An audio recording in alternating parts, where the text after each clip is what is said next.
Ons almal dra met tye laste, druk, bekommernisse, verantwoordelikheid, onsekerheid oor wat gaan gebeur.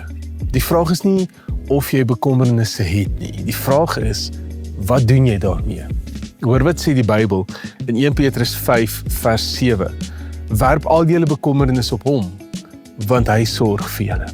En Petrus skryf hierdie woorde aan gelowiges wat werklik swaar kry. Hulle word vervolg, hulle lewens is onstabiel, daar is druk van alle kante af. Hulle het baie bekommernisse.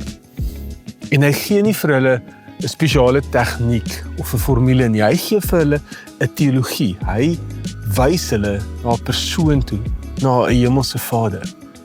Hy sê, werp dit op hom. En daardie woord werp beteken om dit doelbewus van jouself af te haal en op hom te plaas. Nie om dit saam met jou te dra terwyl jy probeer sterk wees nie, maar om dit oor te gee. En die rede, want hy sorg vir julle. Dit beteken jou lewe is nie vir God onbelangrik nie. Hy is nie eenkant of passief nie, nee, hy is betrokke. Hy gee om. Gebed is nie net waar jy jou bekommernisse noem nie, gebed is waar jy dit kom neersit. So vandag, hou op om laste te dra wat God nooit bedoel het jy alleen moet dra nie. Werp dit op hom, vertrou hom. Hy sorg vir jou.